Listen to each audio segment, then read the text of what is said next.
This fatty is so clumsy that when he tried out his family sword, he stabbed himself with it. He barely survives, and something in him changes completely. He stops eating constantly, and instead takes up training. The fatty starts running all day long and works on his mana core whenever he takes a break. Then he trains day and night, swinging his wooden sword over and over again. He ignores his fatigue, and even when the instructor tells him to stop, he doesn't listen. He keeps going again and again even when it rains, until his hands are rubbed raw and bleeding, and his wooden sword finally breaks. In just a month, he hones every movement to perfection. Looking at his worn hands, he's completely satisfied with the result. But the human body has its limits, and he eventually loses consciousness from exhaustion. Still, he keeps training, and after some time he isn't fat anymore. And even his swordmaster is shocked by his skills with sword and mana techniques. So what made this fatty change so much? Well, the thing is, his body is now possessed by the soul from sword he stabbed himself with, and it isn't a simple sword at all. That's the story from the perspective of a hero who was reincarnated as a sword. Throughout many centuries, he was wielded by many legends, but the most significant bond this sword ever shared was with one person only, a hero named Leonberg.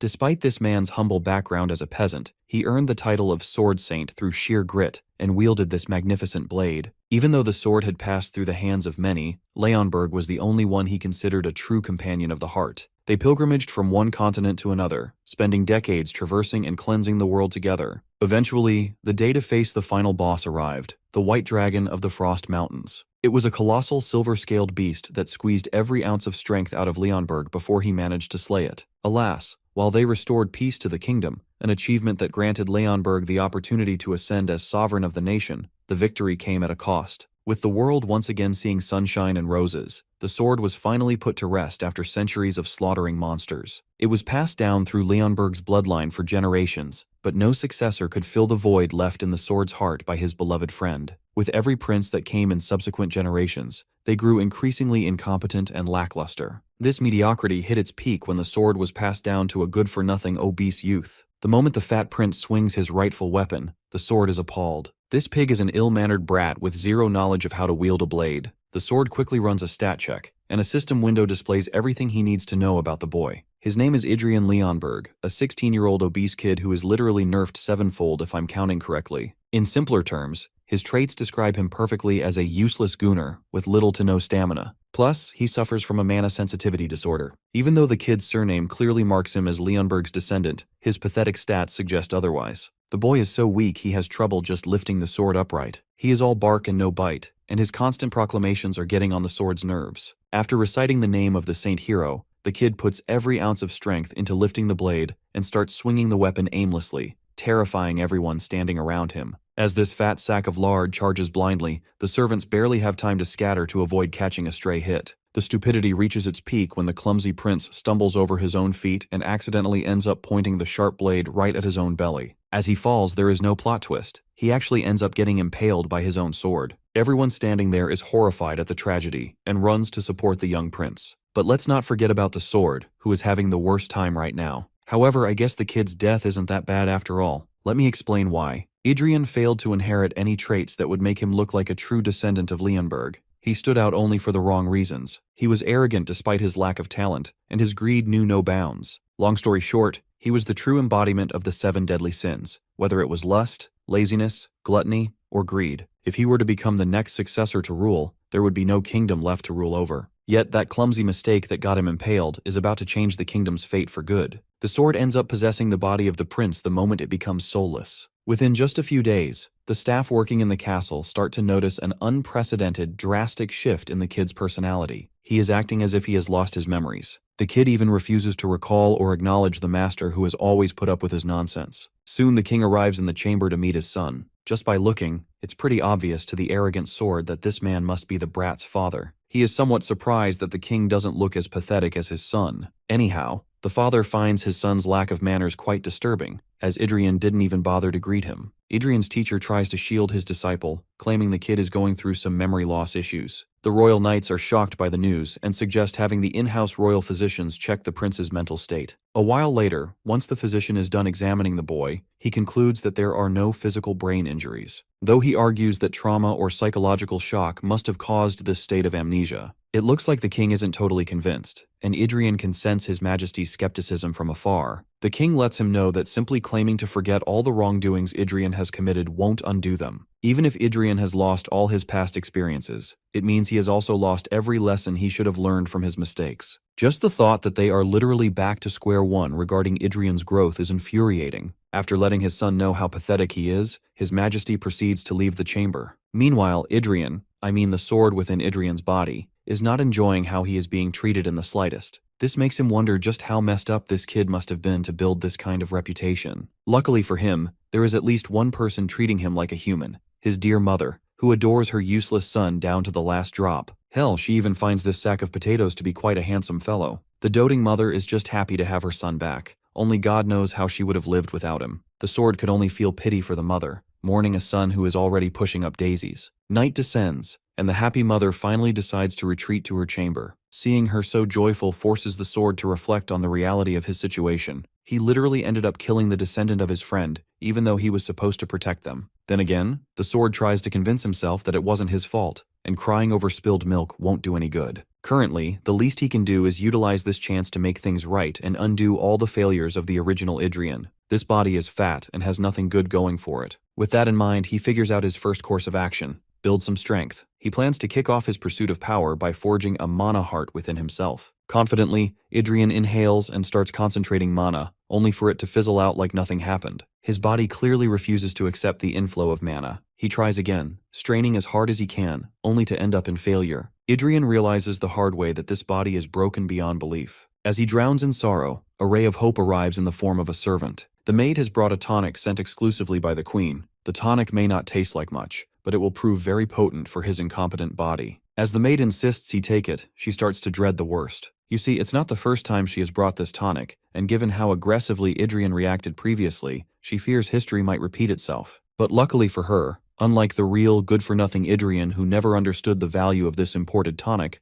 our Idrian can clearly see that this liquid is enriched with mana. Without waiting a minute, he snatches the cup off the tray and starts chugging it down, much to the maid's surprise. Once he is done emptying the bowl, he sternly excuses the maid. With her gone, he tries to consolidate mana within his hands once again. Fortunately, the tonic he drank wasn't a hoax after all. Though the amount of mana he is capable of consolidating is still insufficient, he decides to experiment further. He quickly follows the maid who served him the tonic and asks if she has more of this fine stuff. A few days pass, and the greedy grin on Idrian's chubby face is proof enough that he has finally been successful in creating a mana heart. For him, creating a mana heart would have been child's play if it weren't for his old body. That's exactly why he forgot to take one variable into account. The mana ignited in his heart begins to inflict an astronomical amount of pain. His insides feel like they are on fire, and his chest is about to explode at any second. Yup, creating a mana heart has always been a painful process, and if he fails to brave through it and loses consciousness, he is doomed. So, the kid does the best he can to concentrate and sync himself with the mana taking over his heart.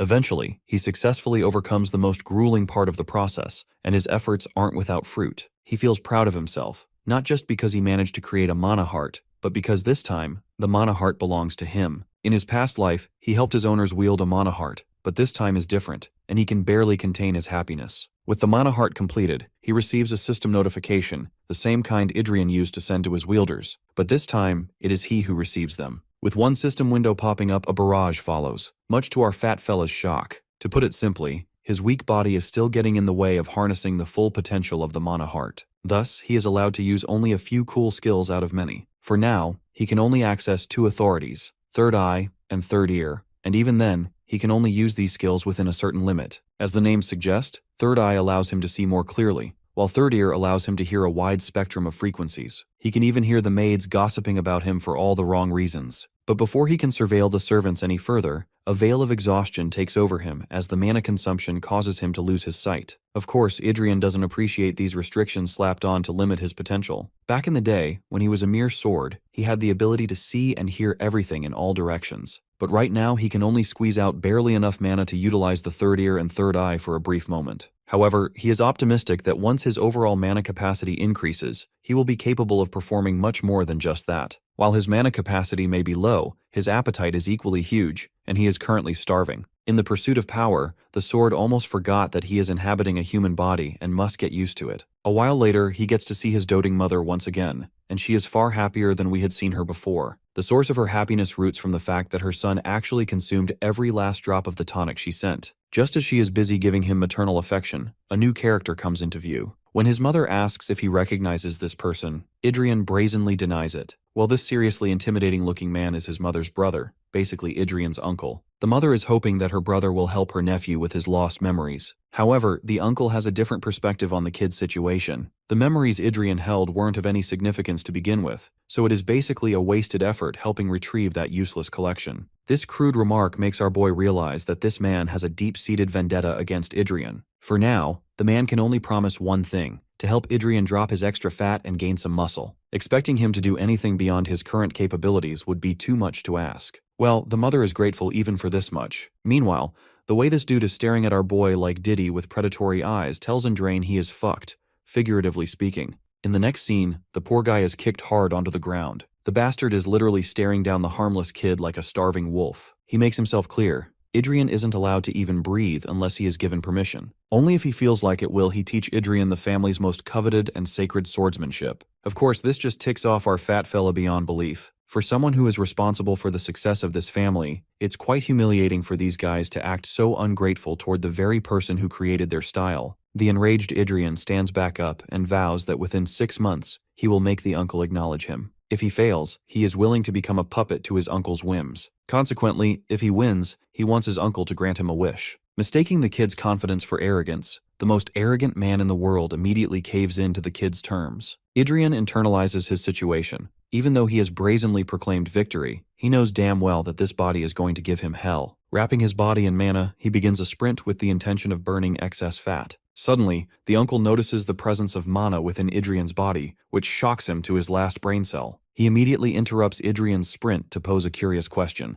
Has he already created a mana heart? My guy doesn't waste this opportunity to brag about it because he desperately wants his uncle to feel shocked. Turns out, his uncle is indeed disappointed, but not for the reason you might think. He is annoyed, wondering who suggested he go as far as to develop a mana heart. Because the harsh truth is, this is a technique reserved for low-grade, bottom-tier mercenaries only. There you go. All the confidence our boy had has been crushed with a single revelation. The shit he learned isn't worth a dime. A while later, his confidence, previously inflated like his belly, has been deflated, and bro is losing it while reflecting on his uncle's words. His uncle demonstrated his strength by forming a mana ring and striking Idrian with it. That single wipe shatters the mana our boy had been banking on so much. The technique his uncle used, namely mana chains, can be used to crush the aura generated by a mana heart. Furthermore, it is far easier and more stable to use. Even the Count Eli family, who clung to the mana heart tradition, fell into complete ruin a century ago. Now no one attempts to use the mana heart anymore. With these new revelations, Idrian is forced to retreat to learning the basic theory of mana chains. Here is a little understanding of how mana utilization is categorized.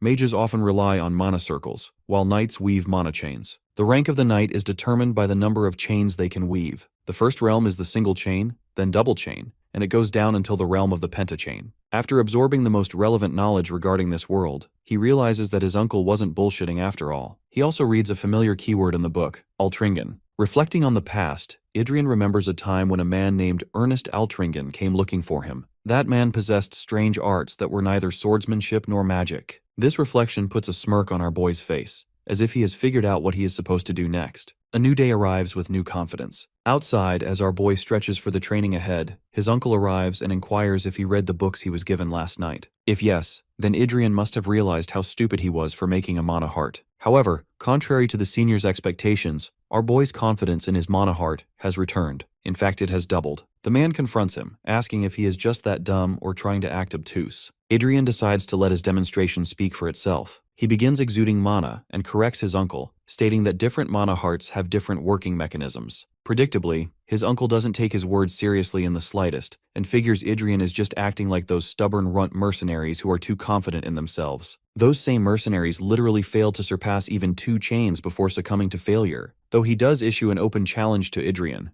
If he thinks he is indeed different, then he can prove himself by defeating a double chain knight. If he does so, the uncle promises to become his guardian just like his mother wanted. Idrian, however, tries to crawl under his uncle's thick skin, wondering aloud if having his uncle as a guardian is even beneficial. This remark comes off as a serious insult to the knight's honor. He, who proclaims himself a Count of the Kingdom, commander of the Northern Army, master of the Black Lancers, and one of the 5 silver lions who serve his majesty, a knight who has woven 4 rings, a quad chain knight, will not tolerate such brazen insolence questioning his competence. The terrifying man begins releasing a horrifying amount of mana, so intense that it shatters the ground beneath his feet, just to drive his point home. He hopes this much is enough to prove his competence. Well, this man is the real deal, and Idrian is learning that the hard way. Before the uncle escalates the situation to the point of threatening the young prince's life, the knights standing nearby have no choice but to raise their weapons against the count. The stakes are high, and Idrian finally realizes that this is going to take way more effort than he had initially thought. A short while later, Idrian is lying on the floor like a bag of wheat, exasperated by the grueling cardio he is doing to lose all the unwanted fat his body loves to cling to. The arrogant image of the Count continues to surface in our boy's memories. If he fails to defeat a double-chain knight, that bastard with the smugly scarred face is going to humiliate and look down on him all his life. As our boy gets back to his room, he is suddenly greeted by the physician who had been waiting for him. While the physician does his best to smooth talk with greetings and pleasantries, the fatty wants him to cut to the chase and get to the agenda. Turns out, this man has been ordered by the queen to heal the young prince to help him recover faster. But our boy avoids that healing spell like the plague and kicks the man out of his room because he is not interested in magical healing.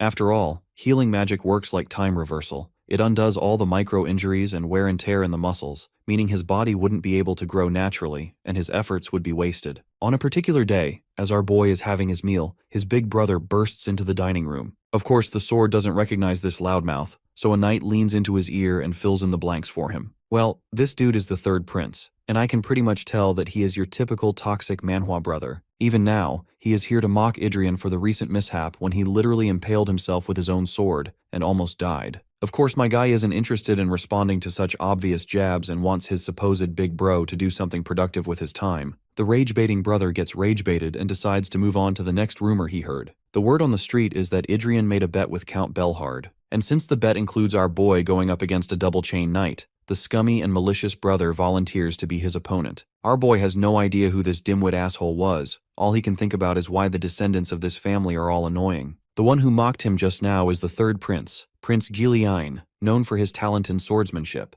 The prodigy formed 2 rings at the age of 4, so he's absolutely a force to be reckoned with. One maid comes along to interrupt the fray and reveals a bunch of letters for Idrian. Our boy has no clue why all these letters have come his way, when there wasn't any interest in him before. Suddenly, his attention catches the subject of the letters. Many of the letters are requesting a duel with the prince. Some are offering themselves to become his sparring partners. Long story short, all of these people are basically trying to plot their scheme to beat up the prince for free. Our boy is royally pissed to see the sheer audacity of these people. To help them vent their frustrations, he calls out this maid and orders her to write down all the names of the people who sent these letters. In the next scene, Bro's having a training session when suddenly, the northern commander tosses him a wooden sword, strongly believing in the idea of coaching the prince some level of swordsmanship. He doesn't want to hear the excuse of being blamed because he couldn't teach the prince. Idrian gets down to pick up the weapon, a little irked that this dude couldn't just politely hand him the sword. But right then, something happens. His entire body jolts as his muscles spasm out of nowhere. This makes Balerhard wonder if the boy has yet to receive healing magic treatment. Our boy taunts him for not knowing the reason why, even when he's a knight. After all, once you receive healing magic, the muscles merely return to their original state and refuse to grow.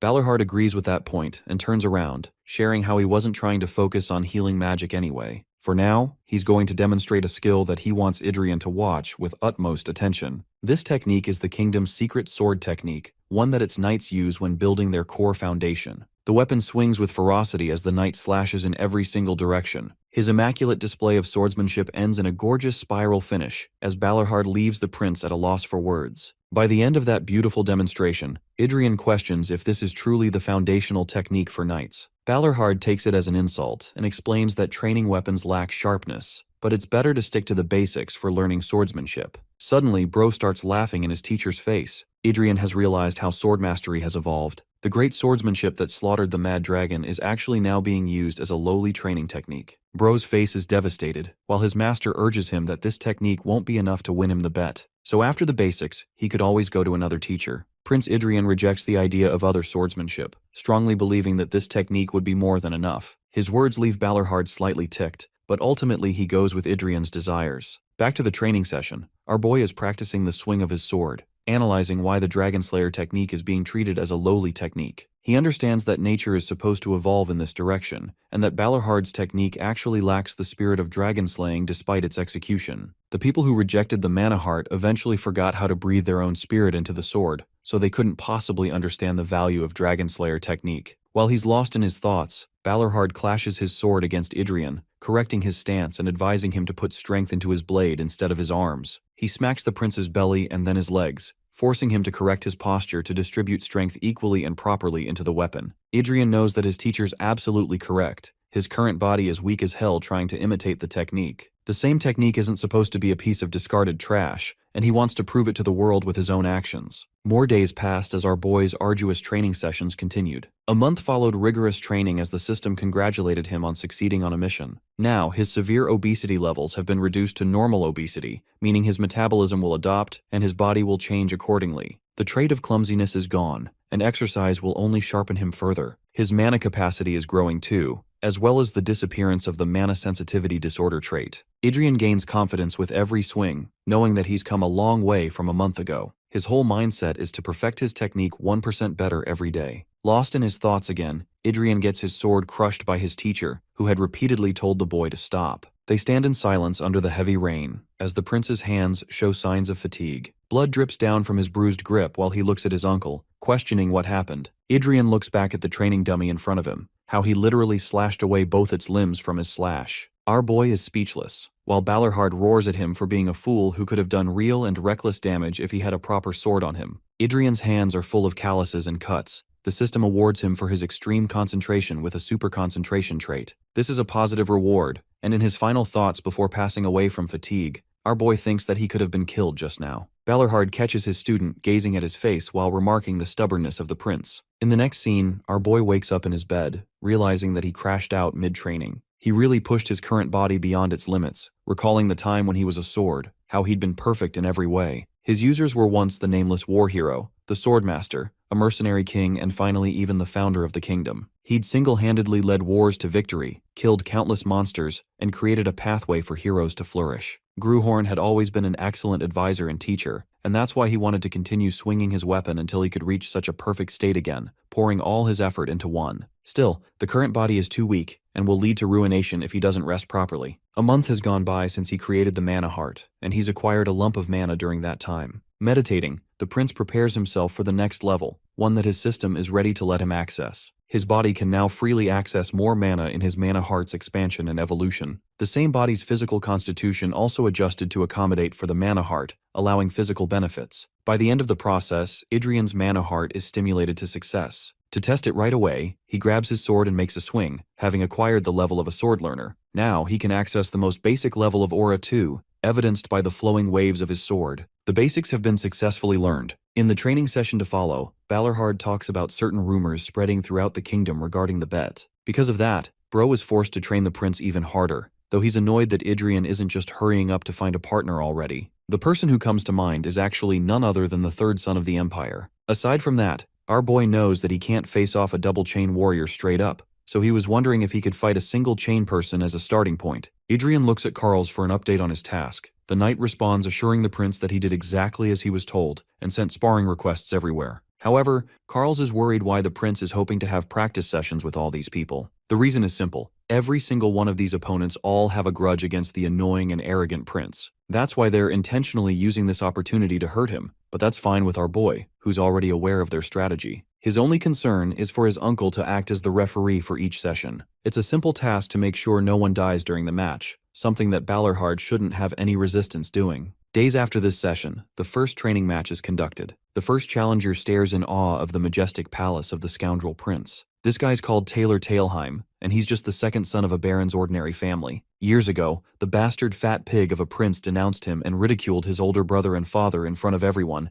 instantly smashing his family's honor into the ground. Ever since then, the Tailheim family has lost its respect and has become a subject of ridicule. That's why he's come here to exact his revenge against the snotty prince in this fight. Shortly after, he meets the prince and greets him with utmost respect. Taylor highlights his level as an apprentice knight of the single chain, though he's doing too long of an introduction for a match that is unofficial. Our boy even cooks his ass and calls him weak, which confirms to Taylor about how arrogant this prince really is. Balerhard catches on to the young man's vitriol and hatred and orders him to compose himself as the fight hasn't even begun. Bro goes from a murder machine to a fangirl instantly after watching the northern commander stand before him. Even our boy thinks that his uncle deserves the true rank of the prince more than he does, to which Balerhard taunts him for being a shitty noble brat in the past. Anyway, Both fighters are told to set positions as the fight is to begin. The two stare the other down. Taylor is the first person to unleash his aura, acting confident with his smile as he lunges forth to punish the prince. He goes for an aerial slash, but just from a glance, Idrian criticizes several wasted movements of the apprentice knight. Casually, he ends up blocking the strike, stunning the apprentice knight with his display of a mana heart. Taylor jumps back to maintain his spacing, questioning how a mana heart is even capable of blocking a mana chain. His observation is actually correct, except for the fact that Taylor is only using a single chain, so it's not a major difference and merely makes the prince tingle. Interestingly, the spectators all start to hear a unique sound emanating from the sword, one that stuns even the boy's uncle. This phenomenon is called a sword cry. Taylor is in so much denial of the prince's capabilities that he impulsively bursts forth again.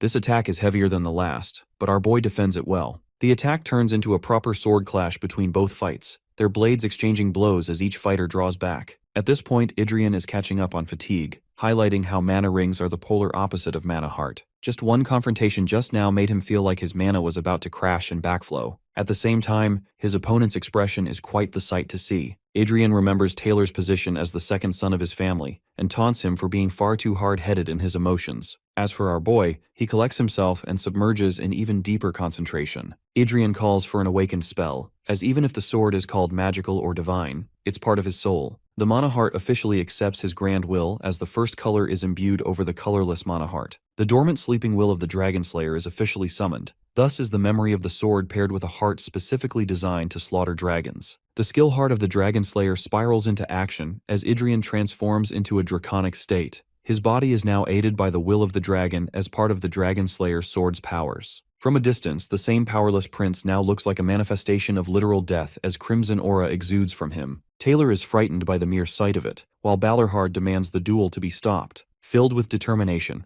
the ruthless prince rockets ahead to slaughter his opponent. In a flashback, it is revealed that the prince made a special request to his uncle to stop him if he ends up trying to kill his opponent. That's exactly what's happening right now, forcing the northern commander to sweep right in, activating a skill to pulverize the prince. The boy was launched into a wall, but at least Balerhard could stop him in time. Suddenly, the rest of the knights come to seize him from every direction, believing that his recent attack could have resulted in the prince's assassination. It's a grievous offense, but our boy quickly gets up to stop them all from annoying his teacher. It's true that he's the one who ordered Balerhard to act, except he wasn't planning on Bro to actually knock him out like that. The prince faints, and resultantly, the next time he wakes up, his mana heart is pounding from the effects. His uncle is a goddamn monster with incomparable strength, and the second he took that kind of attack head-on, the backflow took him out. The good thing? There weren't any after effects, so it's fine because he ended up winning the match too. The prince was laughing when suddenly, his master and uncle came along for an important discussion. He recalls the sight of the sword the boy used, emphasizing that he never even taught him that kind of style. The prince reveals that he divulged himself into the essence of the sword and became one with it. What bothers his uncle is that the same prince who hasn't even experienced a real fight was exerting godlike murderous intent. The essence of his so-called spirit reeks in bloodlust, though Balerhard can't disagree with it either. This comes as a shock to the prince who was fully expecting to be given a corny lecture. The northern commander scoffs, sharing that he's a soldier first, one that walks the path of winning by any means necessary. Despite his own philosophy of ruthlessness, he still takes issue with Idrian's bloodlust, as the weapon can't distinguish between friend or foe. The prince argues that he's putting in the work to fix his weaknesses, while his maternal uncle shows him interest in his development, wondering if the boy will eventually be consumed by his inner demons. After the 3 days of the sparring session, Taylor stood in defeat, while the prince thanked him for his assistance over the past few days. It's unfortunate that Taylor couldn't get his revenge, and our boy even taunts him for not being able to get what he wanted. Idrian tells his maid to bring a special present, one that he's been meaning for the Talheim family. He already knows that the old snobby prince has done terrible things to people in the past,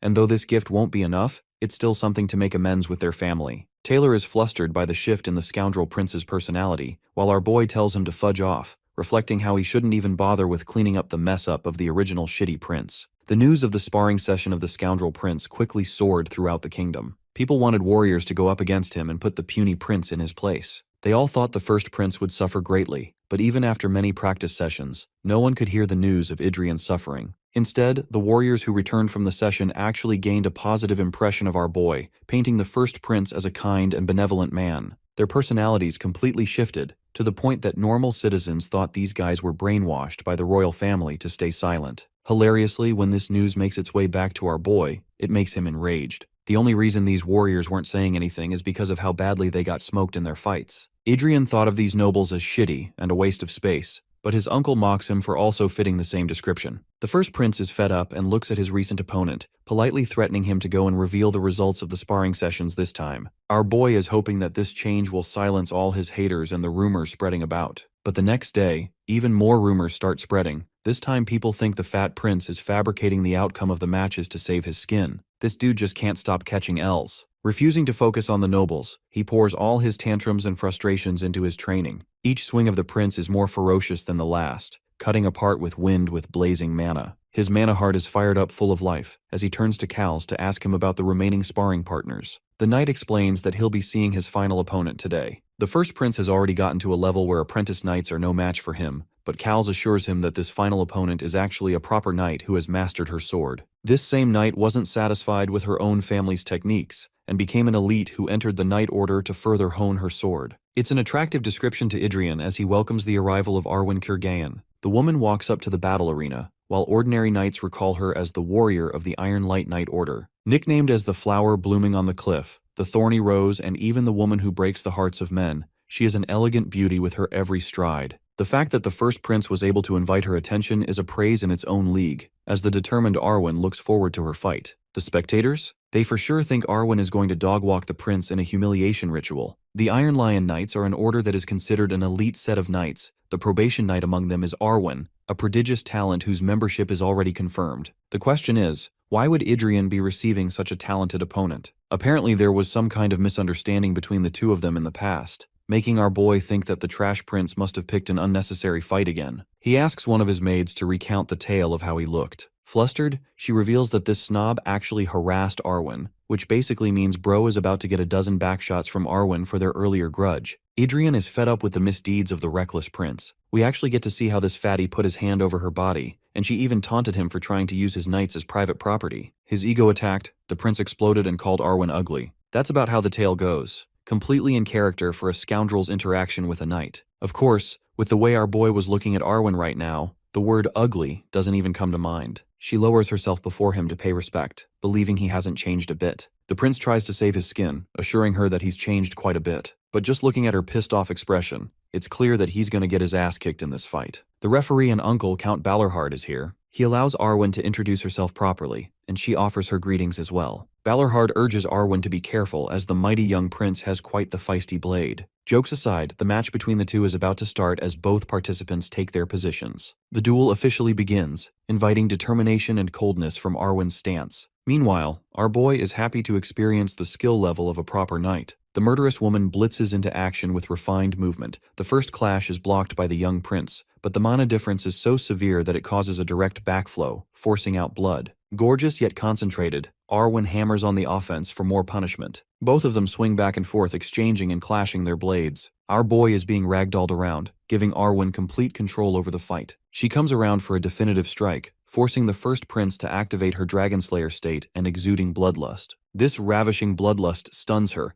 and Arwen's sword is successfully deflected by the young prince. She gets back to her starting position, panting for breath and observing the prince's sword style. As for our boy, he's barely holding it together too, as despite being a single ring user, Arwen is different from all the rest. At the same time, Idrian taps into the skill called Judgment to invoke the knight's stats, revealing her strongest and weakest skills, even her personality traits. The fact that the prince can see her level from his limited use of the skill proves that he can also take her down. Budget Gilgamesh on a diet unleashes his crimson aura, prompting the knight to do the same. Both fighters lunge into motion, approaching the other at chaotic speeds and marking the start of the real battle. Several minutes later, both warriors are fatigued in the climax of their duel. It's an equal fight, so Balerhard intervenes and calls off the match for the day, postponing it for tomorrow. The prince acts cocky, stating that he was about to end things. Even Arwen mocks him, saying the same. Both of them are arrogant and want to continue the duel, but Balerhard isn't about to sit here all day long and believes both of them need to get treated. The healer comes up to patch up our boy's injuries, but Idrian's too busy glaring at Arwen, who shows equal distaste for him in return. The two turn the opposite direction, sharing the same thought of not losing to the other. The second day ends up in the same stalemate, and on the third day, both warriors refuse to give up. Arwen's pretty skilled, so the fact that the prince lasted this long shows that he's skilled too. Before round 3 starts, Adrian shares something he's been meaning to tell her. She wonders if he's about to apologize, refusing such an event. After all, her pride was wounded as a knight and she wants to reclaim it properly. Though it's admirable, the prince never thought of an apology in the first place. Instead, he suggests the idea of placing a reward since both of them are refusing to back down. The reward is simple. The loser will grant the winner one wish, a wish of any kind, no matter the length. The knights quickly jump to reverse this decision, believing it's far too dangerous for a prince of the royal family to make such claims. Adrian shuts them up and asks for Arwen's opinion. The knight highlights her position as one of the knights of the royal family, which is why she couldn't accept such a condition normally. At the same time, now that she's being granted full opportunity to get her chance, she's happy to take the bet. Adrian loves her choice and meets her for round 3. Both fighters chaotically swing their swords, hoping to break the other's spirit first. It's here that Adrian ends up using a move so bashful and fast that it stumps the prodigious knight. She can't believe how fast he's gotten in the span of a single day, as if he was always hiding his true strength. The fighters clash relentlessly, dancing across the arena. Only this time, the tables have been switched. Prince Adrian is the one dominating the battlefield and pushing her back, even going as far as to scratch her face. Refusing to stop, the prince gets right up in her face in what is supposed to be a decisive attack. Basically, his sword swing is faster than her ability to defend it. Both weapons clash. One sword goes flying into the air, shattered. The knight is on her knee as the spectators bear witness to the victor of the match. Arwen is unable to accept the outcome, while the prince decisively claims victory over Arwen Kurgayan. As for his reward, it's simple. Prince Adrian Leonberg wants to own her, but not in the Gunnar way, don't worry. Karl's earned the position of the royal guard for the first prince. The job was actually easy, despite the arrogance of the prince. There weren't any tantrums then, and looking at him now, Karl recalls the sheer training that the crown prince did even in the storm. His dedication resulted in complete obliteration of the dummy, and he saw back then an ecstatic thirst for combat on his face. It was at that time that the royal guard knew that Adrian was destined for greatness. Back to the current situation, the rest of the guards are all horrified, including Karl's. Owning someone is heinous, especially a knight. Arwen questions if that's what the prince truly desires. Our boy confirms, adding that she's currently just an apprentice knight who couldn't beat a mere scoundrel prince. So that's why, what he wants from her right now is the full potential of the knight called Arwen Kurgayan. Luckily, this clarification set a better tone and surprised her, while Adrian declared his intention of keeping a loyal knight. One that doesn't just guard him out of royal responsibility, but a knight that is loyal to him through thick and thin. Thanks to his scanning ability, he can foretell Arwen's exceptional talent in sword mastery, which is why his decision to own Arwen as a knight stands true. Now let's explore her own backstory. As a younger version of Arwen longed to become a knight. She was among the best of the best for her age, and despite her talents, no one would give her the recognition she deserved. So she worked even harder, twice as hard to beat every opponent in every fight. After defeating every single apprentice member she knew, she boasted astounding results. Even after everything she did, they couldn't recognize her as a proper knight. However, right now, she's being shown proper appreciation. She's being given credit, a potential and a future promised by the first prince himself. She almost doesn't believe his words, so she begs Adrian to promise one thing,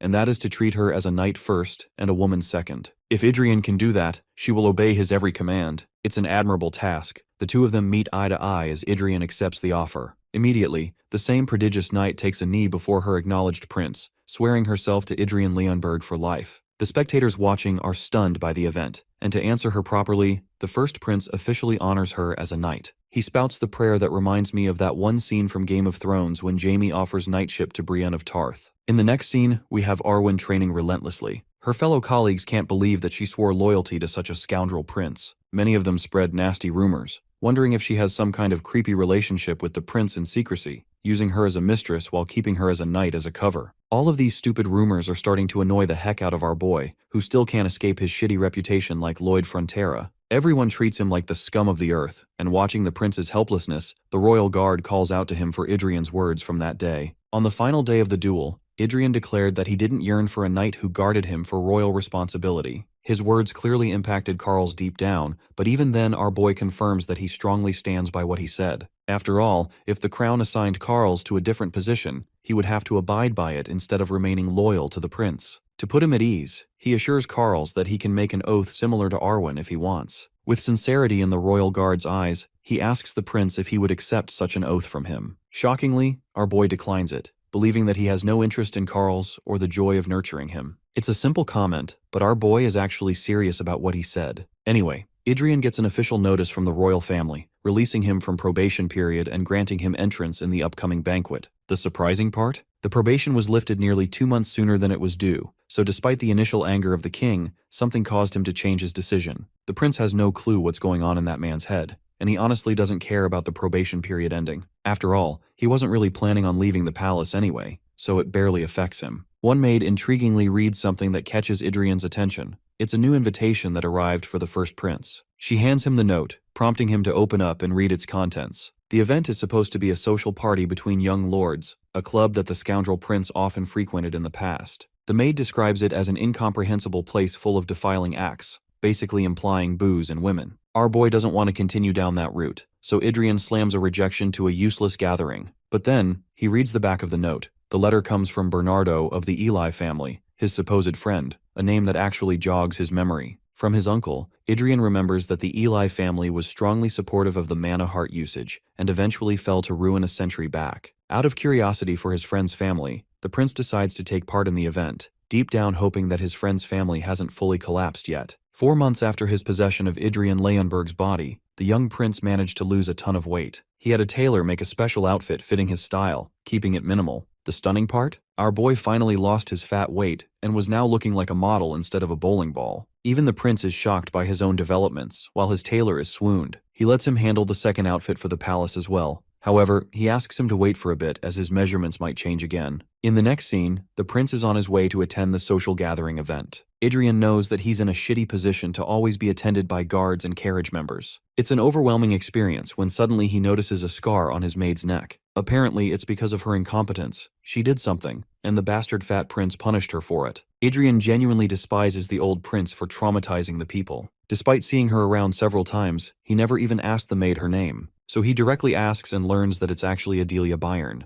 The mention of the Bayern family clicks in Adrian's head, as it is barely even noted on the noble registry. In the past, when not even cities existed, there were several races flourishing aside from humans. Mankind was robbed and killed for being weak, but there came an era where humans became the saviors of their own fate at the end of the Great War, rising as the strongest species on the continent. The most notable among them were called the Five Electors, and of those 5 heroes, one of them wielded the sword Gruhorn, a woman who stared down a horde of titanic monsters, questioning what she and her loyal sword would be doing after the war ended. She leaped into battle to fiercely behead Ida, the king of the giants, with a single sword slash. Killing him marked the end of an era of exploitation, earning her the name of the iron-blooded sword marquise, Agnes Bayern. She was one of a kind who cursed out monsters and slashed the shit out of him, dropping F-bombs in every sentence, making combos out of swear words and rapping them faster than Eminem. Even Gruhorn at the time felt discomfort by that woman's cuss words. Bro is traumatized by the mere memory of her, but he's stunned that her descendant is sitting before his eyes. It makes him wonder what became of the Bayern family to be reduced to a lower rank. Anyway, Carl shares that they've arrived at the destination.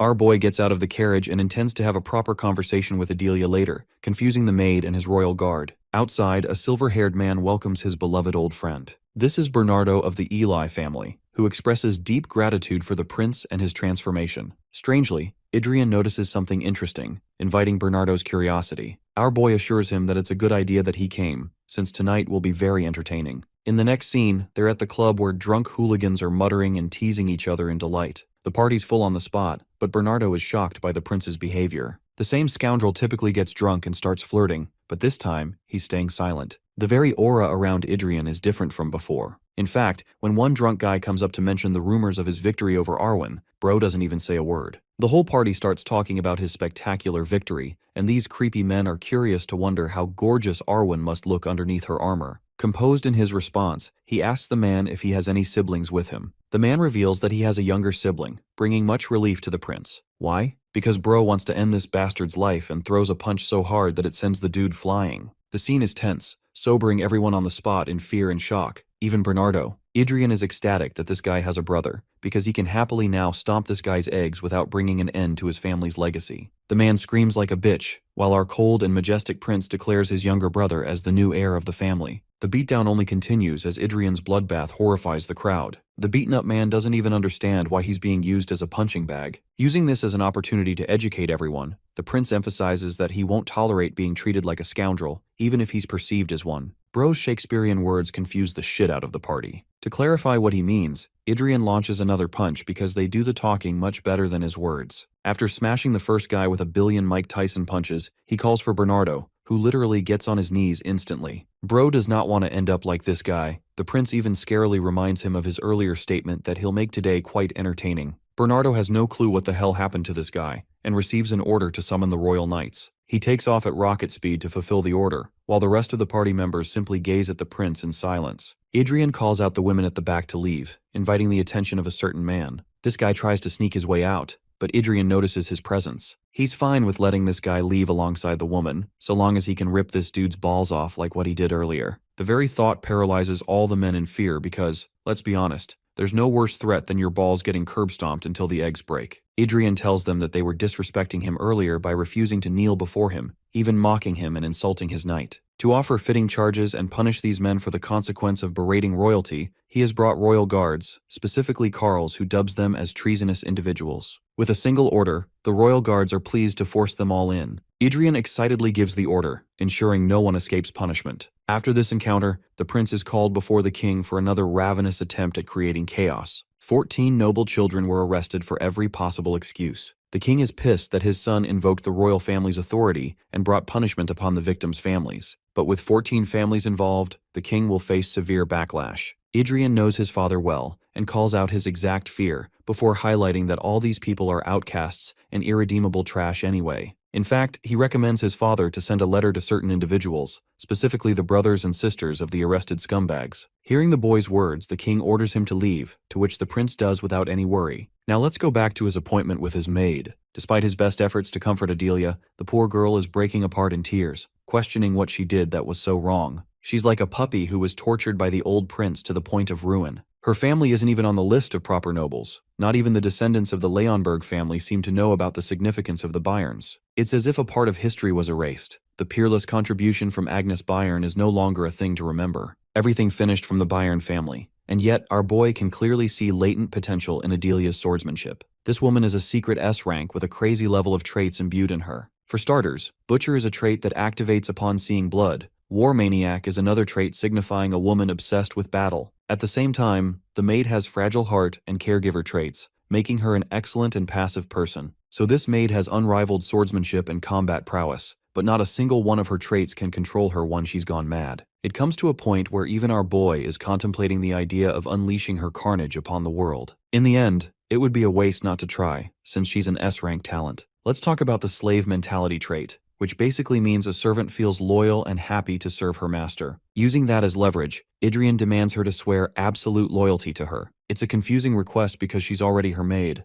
but Adrian clarifies that he wants something more. He wants her to become his knight, and wants her to do so right now. The shy and fragile girl breaks down, refusing to take on such a grand role, believing herself to be insignificant. But our boy knows the truth about her family, and assures her that he'll take responsibility for her. Instead, she has to swear loyalty to him and serve without question. The strategy here is that if Adelia can't control her madness by her own abilities, then he'll outsource that control to him. At first, she wonders if he'll go to the end of his deal to take responsibility for her family. The prince's confirmation makes her really happy, as our boy even offers to summon them to the capital so she can see them anytime. This makes her really happy, enough for her to swear her loyalty. So just like Arwen, she chants it and declares her service to the first prince for the rest of her life. Adrian is happy with this arrangement and officially dubs her as a servant who will obey his orders without question. He even pats her on the hand, casting joy on her face. But even the prince is at edge, wondering if he made the correct decision here. Adrian thinks about all the rumors swirling through the palace ever since he took over this body. People whisper about every move he makes, about how quiet and unstable he seems. They talk about how the spoiled prince before him used to summon children of high-ranking nobles, beat them, and throw them into dungeons for fun. Then there is the newest scandal, the one everyone loves the most, how he appointed a lowly maid as his personal knight,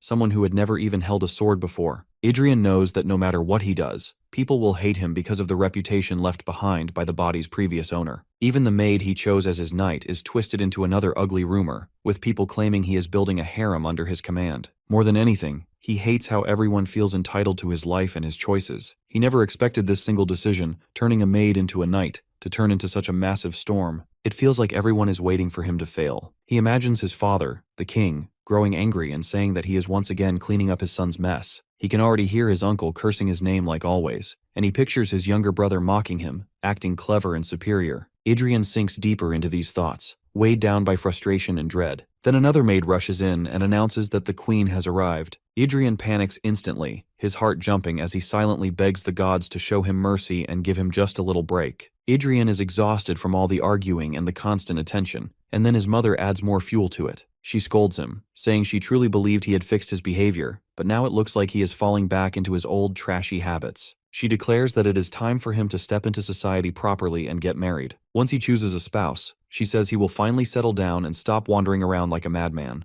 Adrian does not even understand what she is talking about, but the queen does not care. She raises her voice like any furious mother and orders him to listen, because a mother is always right. Since she has decided that it is time for him to marry, then he will marry. With that, she turns around and leaves, abandoning Adrian in shock as he stands there wondering what he is even supposed to do next. Later, Adrian summons the maid Adelia, who is clearly nervous and terrified as she sits before the prince. He explains a few things to her, and she timidly asks if she is truly going to gain mana. Adrian calmly confirms that she will receive a special kind of mana, a mana heart. He then uses his own mana and forms a heart inside her body, thinking about how this world has forgotten the legendary Sword Queen. At least he has not forgotten her. He remembers every detail, the path she walked, the way the sword moved as if it were alive in her hands, and how she commanded it with absolute grace. He wants to awaken that same destiny inside Adelia, because he believes this path belongs to her. He even remembers the powerful rhythm of the Sword Queen's mana heart, as it once beat with pride and resolve. The mana heart finally takes shape inside Adelia, and a system notification confirms that the imprint is complete and stable. Adelia watches a soft golden light glow from her chest, completely stunned. She whispers in disbelief, asking if that is truly the power of mana. When the process ends, Adrian explains that what she witnessed is the refinement method for forming a mana heart. He tells her to practice it on her own whenever she can. Suddenly, Adelia grows anxious, but her worry shifts when Adrian collapses to the ground, scraping his knees. The strain of creating a mana heart has drained him completely. She rushes toward him, but he refuses her help,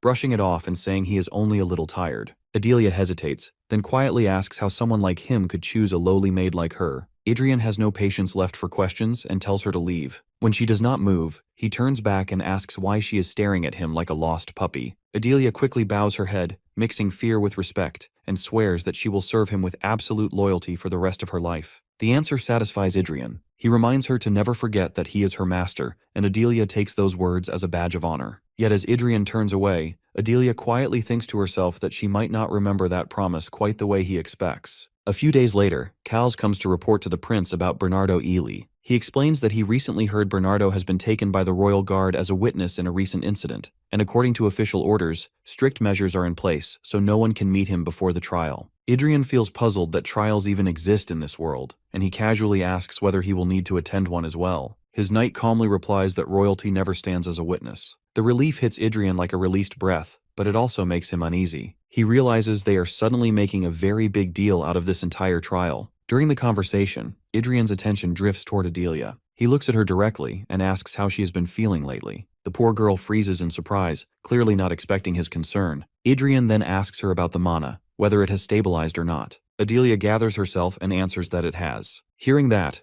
Adrian stands up without hesitation and declares that from now on she will join him during training. He tells her to go change and meet him at the training ground, and to leave the cleaning rag behind, because from this moment onward, she is a knight. At the training ground, Adrian begins stretching his body, slow and relaxed. Before he can settle into his routine, someone interrupts him. It is his uncle, Belhard. He asks a question, and Adrian responds with sharp sass, clearly uninterested in dealing with him today. His attention is focused elsewhere, on a girl struggling to run across the field. Adrian asks his uncle if he has heard the rumors, then openly states that he is turning her into a knight. The words immediately anger Belhard, as always. He lashes out, accusing Adrian of recklessly forcing a maiden into knighthood and wasting his time on foolish ideas. Adrian snaps back, telling him to stop meddling in his affairs like he always does. Their argument grows louder, sharp words flying back and forth, until Adelia finally completes her 10th lap and collapses onto the ground. Belhard does not spare her a glance. Adelia, breathless and shaking, starts apologizing, begging forgiveness for being such a poor runner. Adrian immediately tells her to forget it. He steps forward and places a wooden sword in her hands, explaining that today he will teach her only the basic stances. He demonstrates a few simple movements, steady and precise, then asks Adelia to try them herself. What happens next freezes everyone in place.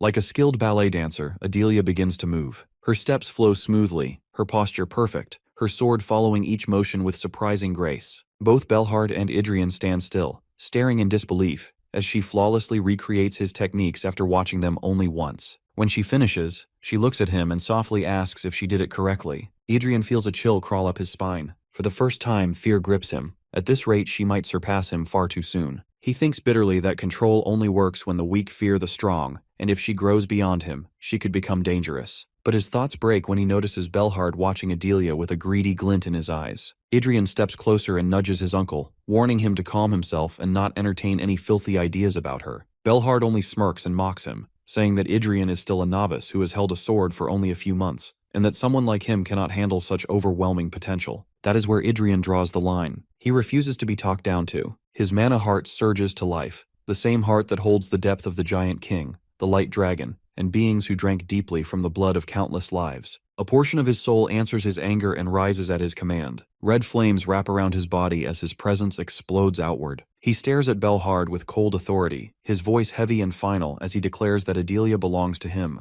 Adrian warns his uncle not to look at Adelia, or even think about her, because he truly hates it when someone tries to force what does not belong to them. In that moment, he suddenly realizes that his sense of reality is slipping away. His awareness fades into a strange state filled with cold and darkness, where he can feel neither life nor death. He understands the danger immediately. At this rate, his body will merge with the sword, and his soul will be devoured by the demonic blade, Blackhorn. Adrian knows he cannot allow that to happen. He fights back against the pull, confronts his inner demons, and forces the demonic power back into its cage. Slowly, he returns to himself as Prince Adrian, just in time to catch the end of his uncle's speech. The uncle speaks grandly about how one ordinary knight can save the lives of 10,000 soldiers, and how a single outstanding knight can protect hundreds more. Adrian barely listens. To him, his uncle is no longer just family, but the great frontier commander, the man who leads armies among corpses and war. Even so, Adrian has no interest in the lecture. His indifference irritates the uncle once again, and he begins to lash out at the boy. That is when Adelia finally speaks for herself. She declares that her body and soul belong to Adrian, and that she will not follow the uncle's words. Adrian feels a spark of pride at her resolve and smirks toward his uncle. He calmly says that his original goal for the training was simply to help her lose weight,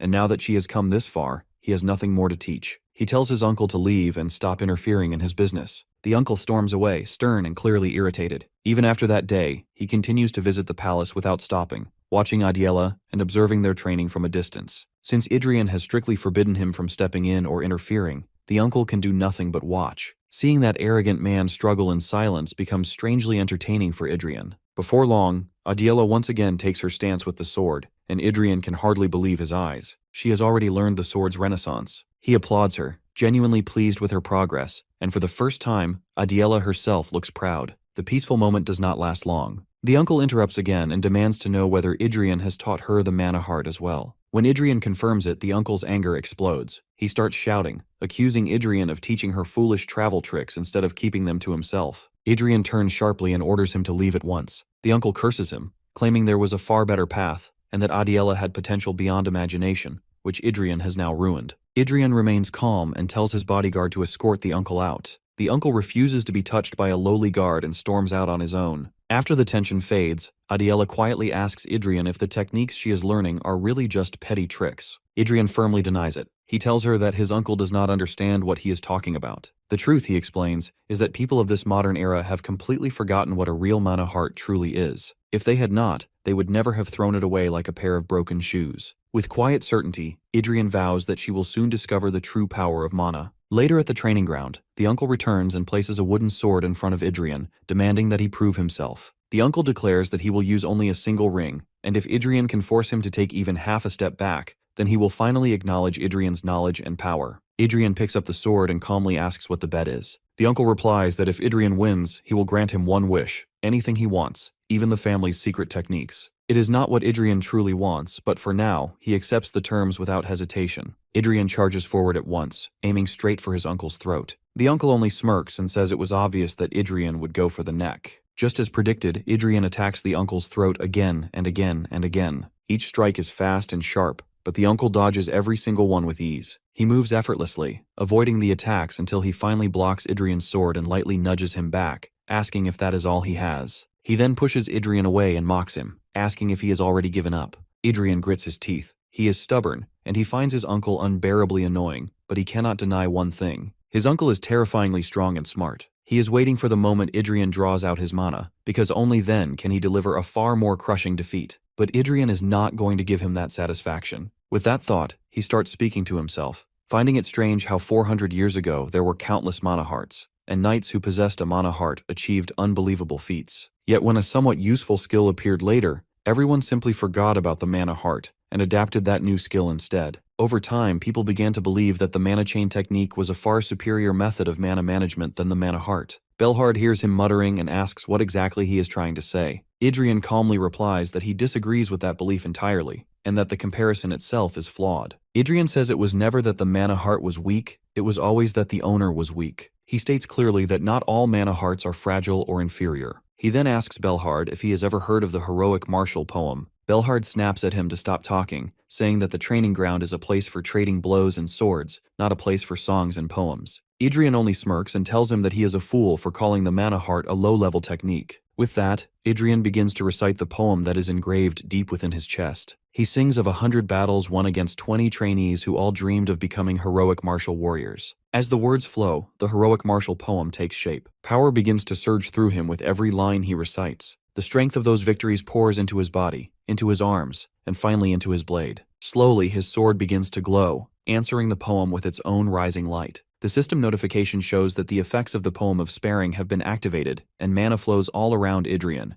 but Belhard remains unimpressed, saying that no matter what Idrian does, it will not matter. As long as Idrian relies on the mana heart, it cannot surpass mana chain. Idrian charges at his uncle, and Belhard dodges effortlessly with his sword. The mana of the ring pushes the mana heart's flow backward, causing Idrian to fly slightly back. But in truth, to master the poem, Idrian has trained over 100 times and endured the ring's mana over 1,000 times. During those 100 matches, he experienced 1,000 waves of opposing mana. He strikes down with his sword, unleashing the power of the stained say. His blade now feels fully presentable, but when he attacks again, Belhard dodges once more. Idrian presses on, striking repeatedly, and for the first time, Belhard begins to show concern. Belhard gathers his full power to push Idrian away. He tells Idrian he is arrogant to claim that not all mana hearts are equal. He slams his sword into the ground, causing an explosion that throws Idrian backward against the wall. Belhard announces that he is bored with this fight and declares that it is over because he has already won. Idrian, however, realizes that at a common rank, heroic martial points alone are inefficient. He uses his sword to rise to his feet and begins recounting the history from 400 years ago. He explains how the knights made a critical mistake. They left no enemies for their descendants. They believed their stories, sword techniques, six beating of the heart, and poems of their victories would pass down intact. But this new world has forgotten the songs of dragons and giant kings, turning them into myths too absurd to be true. Belhard does not listen at all. He believes Idrian is daydreaming and cannot understand a word of what he is saying.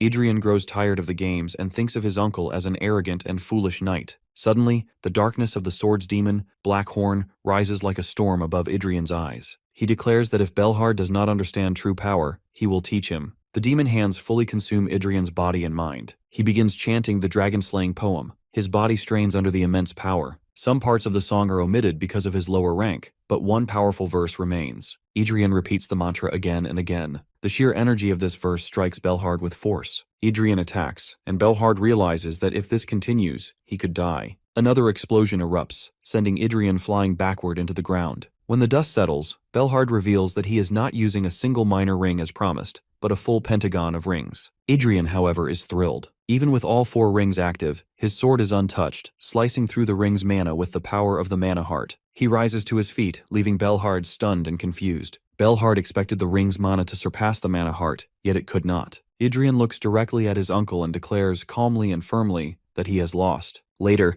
the dragon's song and the sword batter Idrian's frail human body. He claws at the sheets, teeth gritted, cursing that damn Gesta Sanctorum. Later, Idrian knows the pain is the price for forcefully drawing out the power of Gesta Sanctorum, the poem of the decapitated dragon. His body is now in tatters, but he knows it is worth every risk. This is his first martial feat that he wove entirely himself, and he feels proud of it. He recites the poem again and again from his heart. The system shows that his rank as god of duels has slightly increased, and he thinks it will be enough for the duel with the third prince. Suddenly, Adelia interrupts him, beaming with joy because he has finally regained consciousness. She tells him how, after he collapsed, the queen was furious at Belhard, and it was the first time she had seen her so angry. Deep down, Idrian feels a little pleased, thinking that it serves his uncle right to be scolded by the queen. Adelia also tells him that Belhard asked to be informed as soon as Idrian woke up. Adrian does not like the idea, but he lies down, telling her that he has woken up just long enough to know, and that he wants to rest. He knows if he does not properly recover the spirit damaged by excessive use of gesta sanctorum, he will pay a terrible price. Memories of realities in the past will mix into chaos, and eventually, the boundary of reality will collapse in his mind. He will become a madman, good for nothing, trapped in the sword's memories again. Even thinking about that hole makes him shudder because it is the worst fate he can imagine.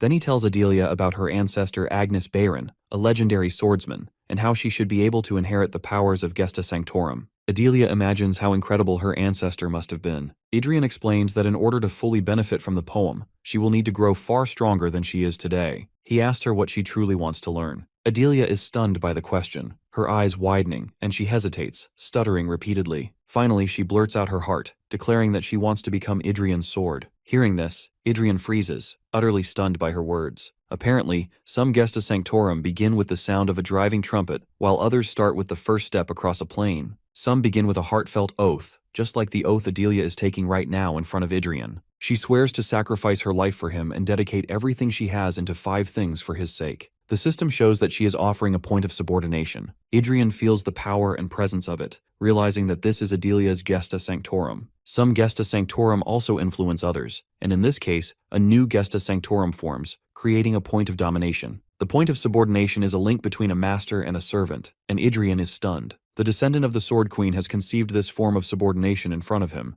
granting him a miracle he never expected. He smiles, thinking of all the powers he will now have. As long as Adelia's subordination targets him, her growth will also benefit his own work. He thanks her for her kindness, and Adelia gazes at him in admiration. Adrian does not yet know what kind of help or advantage she will give him, but he feels certain about the future. A few days later, Adrian is in the kingdom, bored out of his mind. His mother approaches him, asking if he is feeling a little better. Adrian does not like being questioned, and he struggles dealing with people who are cherished by the body's original owner. He is just as awkward with his mother, who looks somewhat defeated. She asks if he resents his uncle and then tries to cover for him, saying that he does not truly mean harm, so even if Adrian has hard feelings, he should just shake them off. When Adrian replies that he does not feel that way, she screams that he definitely should. Adrian is confused, wondering what she really wants from him. Ever since he blew away his pride and arrogance that day, it has been hard for him to endure. That day, he planted a heart demon inside his uncle's mind. If Belhard cannot overcome it, the demon will grow, and he will lose his proud martial powers.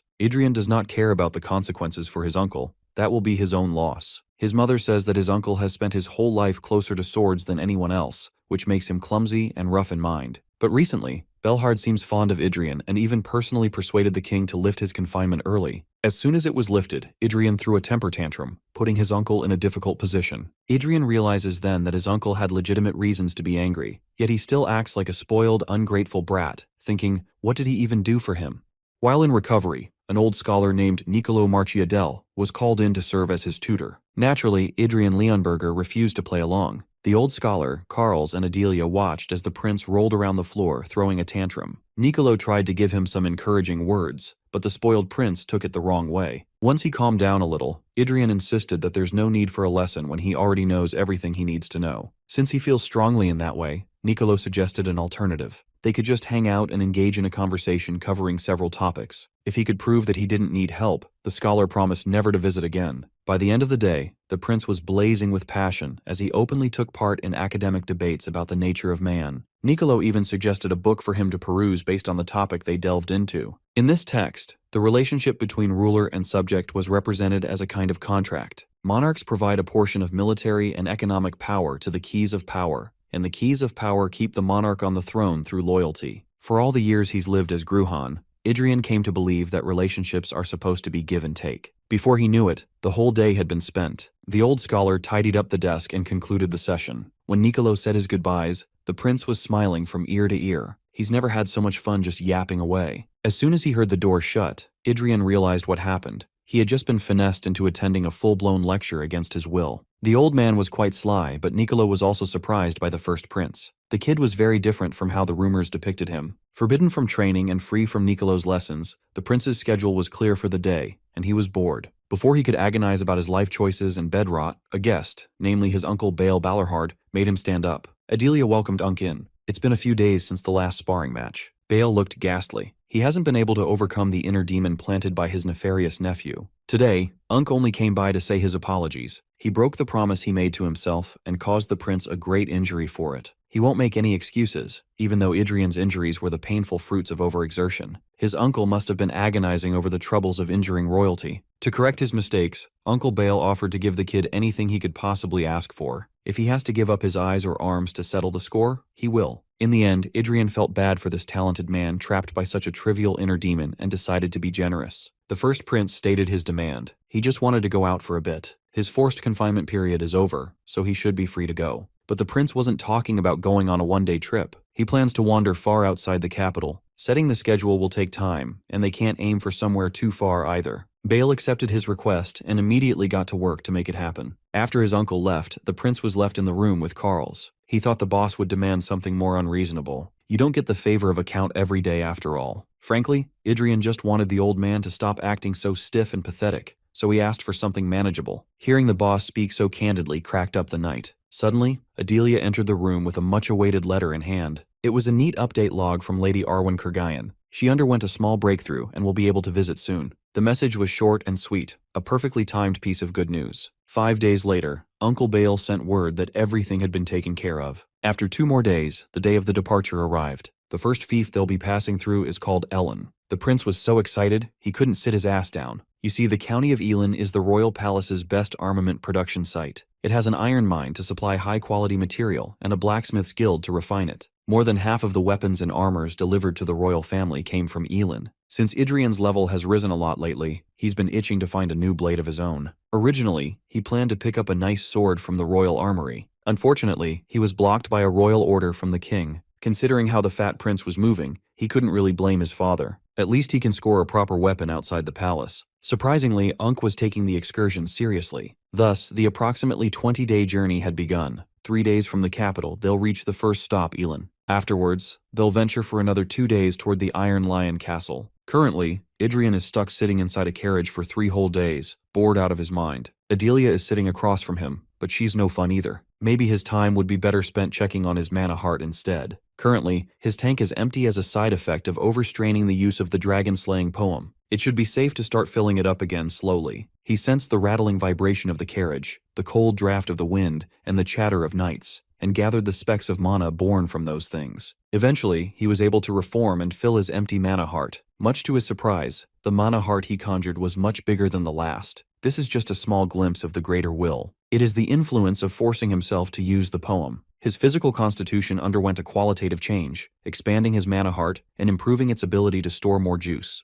Through unconventional means, he reached the level of sword expert, improving his connection with the source and lifting the restriction for some of his authorities. His third eye and third ear have been upgraded significantly. Overall, a single meditation session pushed him to a different level. He could feel the drastic change in every little movement. He's taken another step forward. After those long 3 days of carriage riding, the caravan finally reached Elin. The first prince was respectfully welcomed and personally escorted by Edgar and Torrance Elin, sons of the city lord. In consideration of their long journey, Edgar offered to guide everyone to their rooms first. Walking around the Elin mansion, Idrian saw why this county was dubbed the production center for armaments. The halls were filled with all sorts of weapons. Upon closer look, you'd see that the blades in display are just flashy pieces, useless hunks of metal in actual combat. Based on first impressions, Idrian felt doubtful about finding what he was looking for in this place. So, he asked to be taken to the blacksmith guild within the territory. Edgar gladly granted his request. On the way, the local lord warned the prince that blacksmiths are rough and stubborn people without exception. When completely immersed in their work, they won't notice even if the lord visits. Edgar gave Idrian a long preamble to respect the craftsman's spirit,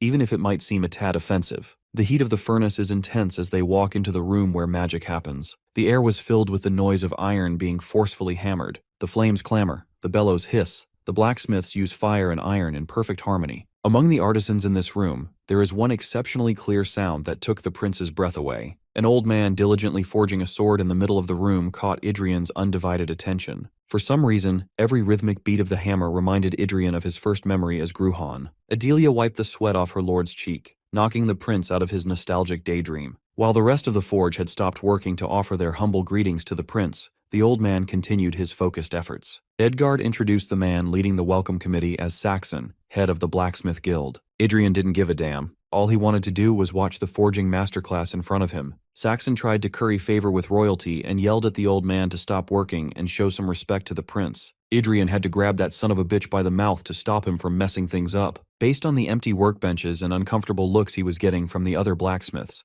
it looks like the head of the guild dragged everyone out without being asked to do so. As a sign of respect, he implored the blacksmiths to get back to work. With everyone back in their rightful stations, the prince locked in and continued watching absolute cinema. He just stood there, watching a shirtless old man beat his hammer into some hot steel repeatedly. The prince was completely engrossed by the process. He was in the midst of a burning world. For all the years of his existence, he's never felt this sensation before. After they left the forge, Edgar explained that the old man had been repeatedly forging and melting the same sword for the past half year. Every sword the man forged is said to be a masterpiece. He's not called the master artisan for nothing. None of his creations lacked in quality, yet he melted them all down the same. Furthermore, for the past month, the old man barely slept. He has devoted himself completely to his work. Given his age, it's a bit worrisome. Several days after they reached Elin, the prince made visiting the forge early and leaving late at night a regular occurrence. He just watched the master artisan continue the intense daily routine in silence. Contrary to the tension caused by the first prince's arrival, he caused no incidents at all. His stay in Elin eventually reached its last day. On the day of departure, the master artisan was going harder than usual. The prince was hoping to stay until he could see the final product, but who knows how long that will take. He can only leave with a deep sense of regret. There are countless matters to attend to. On the eve of their departure, Adrian commanded his people to prepare a farewell banquet. After the banquet, Edgar came running to his door first thing in the morning. He was excitedly yelling about the master artisan's finished sword. Hyped as hell, the prince ran towards the forge and saw the old man holding a majestic weapon. He was gently cleaning the edges of his newest deadly creation. Once it was 100% clean and sharp, the master artisan willingly surrendered the weapon to the prince. Looking at the blade, Adrian could visualize the words that perfectly encapsulated the moment. It was a weapon heated like the sun rising on the horizon, and it cooled until its hue matched the royal crimson robes. A sword akin to the sun, and the king was born. When it came to naming the sword, the artisan suggested the moniker Damarung. To the artisan, it means twilight. To the prince, it shall be the dawn. Once the weapon was surrendered to its rightful owner, exhaustion quickly caught up with the old man. Before he could collapse on the floor, the prince caught the master artisan. Sensing the weak pulse in the old man's body, Adrian decided to spend one more night in Elin. On his deathbed, the old man recounted the moment he saw the prince watch him work. On that first day, the sword took shape in his mind as if guided by fate. The sword itself chose the day it would be born. Knowing that the artisan was already on the way to the afterlife, Gruhan decided to be truthful and spilled his secret. Surprisingly, the old man took the revelation quite well. A blacksmith and a former sword can understand each other's hearts best. As his final request, the artisan extended his quivering hand and asked to hold the last sword he forged for one moment. Holding the handle, he blessed the sword to be as great as its owner once was. Adrian promised that it would be, and the old man finally croaked. When the sun came up, Edgar came running back to the prince's tent to glaze the new sword, Damarung, a blade forged with one's very soul. He tried to convince the prince that the old man's sword was not suitable for wielding, and that he should use a magic sword instead. Though not top tier, the magic sword presented by Edgard was at least a fine mid-grade. Seeing through Edgar's scheme, the prince shamelessly took the magic sword and refused to give up Damarung. To make sure that he won't get pushback, he made sure to pressure Edgar using the Elin family's loyalty to the crown. All the sly noble could do was swallow the loss and play it cool. He planned to lure the prince with a flashy magic sword in exchange for the master's blade, only to end up giving away two precious weapons for free. With no more delays, the caravan rolled out. The cavalry rode ahead at full speed while the carriages and infantry followed at a measured pace. To make up for the delays, they must hurry. On the way up to his carriage, the prince bumped into Uncle Bale. They barely saw each other the entire time they were in Elin since Bale was busy with a separate task. From now on, they'll be riding hard to reach Iron Lion Fortress by nightfall. Funnily enough, the prince doesn't know how to ride a horse. He was a literal sword for God knows how long, so how would he know how to ride a horse? The road to Iron Lion Castle was messy. He had to learn how to ride on the way. There were lots of puking, crazy horse wheelies, and very preventable twists and turns. Even if it wasn't the half-day journey originally planned, they managed to reach the destination in roughly a full day's ride. The prestige of the Iron Lions from the House of Wolroden was embodied by the welcome party arranged to receive the noble scion of Leonberger. These lions were a lot more spirited than expected. The reason was obvious. These boys must not be happy that their goddess was snagged away by a wastrel prince. Thinking that it would be fun to provoke the lions, Adrian confidently walked towards Arwen. Once face to face, the honorable knight bent her knee and gave the most respectful greeting to her lord. The Iron Lions almost pounced on the first prince right then and there. Their reaction was quite immediate, but so was Adelia Bayern's. If Adelia loses her bearings to hostility at this moment, it would be bad news. The prince had to snap her out of boiling, murderous rage. It's a good thing he's been developing her subservience constantly. He turned back to Arwen and invited the Thorny Rose to follow him somewhere else. There are many stories they haven't shared yet. It would be better if the lions behind her tag along. The prince's first stop upon arrival was the training grounds. He was very eager to witness the Iron Lion, who are said to be the best in the kingdom, in action. Idrian issued an open challenge for anyone brave enough to step up, but his status as first prince was a bit burdensome. So, he pledged under the Leonberger name that no one would be held accountable for the results of any duels today. When coddling them didn't work, he resorted to provoking the lions. If no one crosses swords with him, the world-renowned reputation must be nothing but a bluff, right? Unable to take the trash talk any longer, Dale of the House Donant stepped up to the plate. He claimed to be far from worthy of representing the sword of the Iron Lions, but he's ready to make a stand. The prince was just glad someone actually fell for his rage bait. Dale here decided to take the initiative and charged with his wooden blade drawn. Idrian received the first exchange with a thunderous response that wrecked Dale's body from the inside out. His red head slid across the muddy floors of the training ground. One down, a lot more to go, the prince implored the knights to line up and try him. Next on the chopping block was Paul Rothheim, a third year as opposed to freshman Dale. As expected, the baby-faced knight was clobbered without a fight. Hallie, a fifth-year apprentice, thought he got the sauce. He didn't. Judith followed suit, and the prince showed him equal rights, equal fights. Every person sent by the proud Iron Lions lost in a spectacular fashion. This beatdown went on for half a day. Idrian never sustained a single scratch. After cleaning up the apprentices, the prince felt the itch to mess with the official members of the Knight Order. To stir some more trouble, he loudly announced that Arwen would be coming with him on the way home. The Thorny Rose didn't show any hesitation and accepted her lord's whim.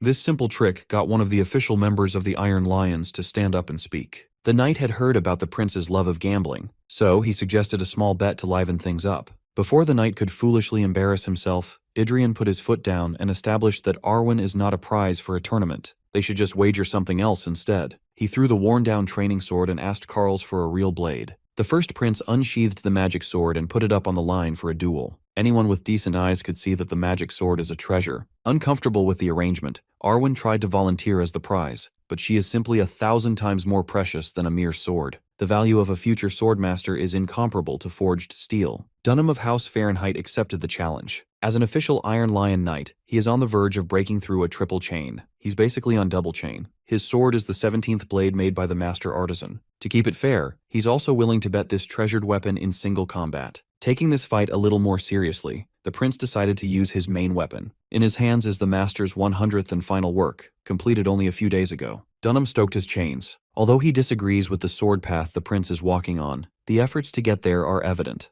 Out of respect for that, Dunham vowed to give this duel his best. Idrian will never get used to people pettily referring to his mana heart as the wrong path. He's learned that the respect directed towards him should belong to his hardworking people instead. The prince implored his knight-in-training maid, Adelia, to watch what's about to go down closely. This path is the one the two of them will be walking on. Affected by her lord's aura, Adelia unconsciously matched his frequency from the back. Without fail, she is ready to do whatever the prince wants and needs.